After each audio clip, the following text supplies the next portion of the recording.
October is Dysautonomia Awareness Month, a disease of the autonomic nervous system with wide-ranging symptoms that are disabling to patients and confusing to doctors. Dr. Rob is in the house. He's going to help explain this life-altering neurological disease. Well, good afternoon. Good afternoon. Good to be here as always. And you brought a guest today. I did. Terry Snyder's with us, and she is one of the 3 million people in the United States quietly suffering from dysautonomia. Okay, what is it?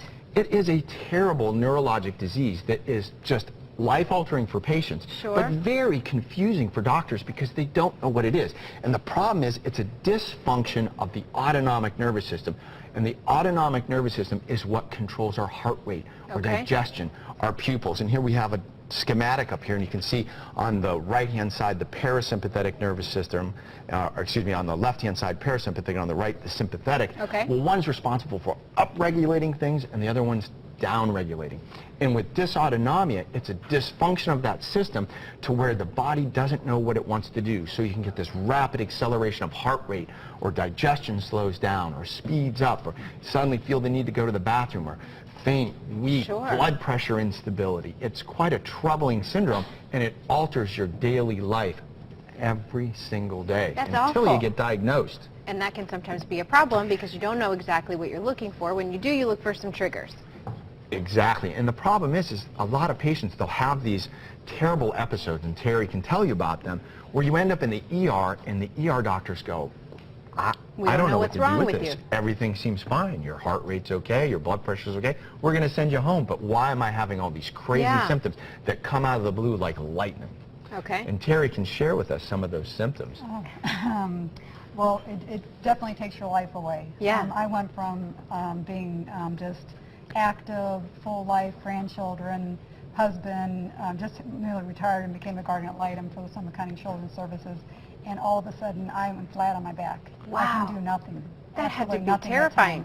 And episodes come on at any given time. You never know when it's going to happen. Sometimes you can get a feeling it's going to happen, and sometimes they're devastating episodes that put you on your back, and sometimes they're just you're incapable of functioning. So that has to be an awful thing. Dr. Rob is kind of helping you through this process. He's awesome. I can't believe I found him, and believe me, I have been all over the place. New York. My husband and I we're just not going to let this defeat us, and we need to find a doctor that understood it, number one. I have been through so many doctors, you can't even imagine. I can't imagine. One after the other, and all they say is we can treat the symptoms. Which would mean, and I brought my bag of medication just to show him, 2 bags of medication. That's a lot. And I said, never took medication in my life.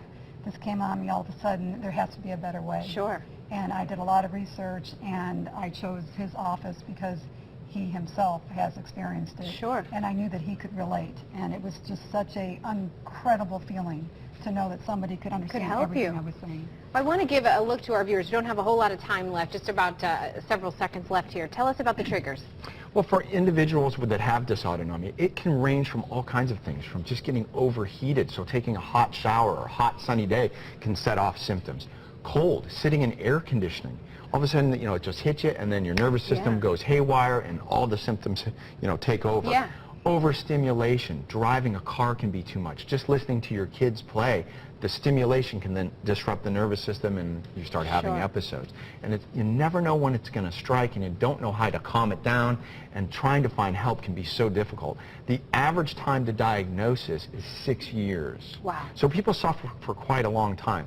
Usually affects women more than men, about 5 to 1, and teenage girls in particular. So we see a lot of teenage girls that they'll end up with this diagnosis of anxiety or depression or some other issue when it's really dysautonomia, and that explains all the disruption of their autonomic nervous system, why they can't go to school, they're having trouble in school.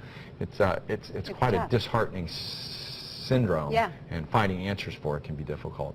Well, thank you so much for sharing your story, and thank you for all that you do. We can come, if we have any of these triggers, things that we're finding, we can find you where? AmericasFitnessDoctor.com or Alpha Male Medical Institute. Excellent. Thank you both so much, and best of luck in your recovery there.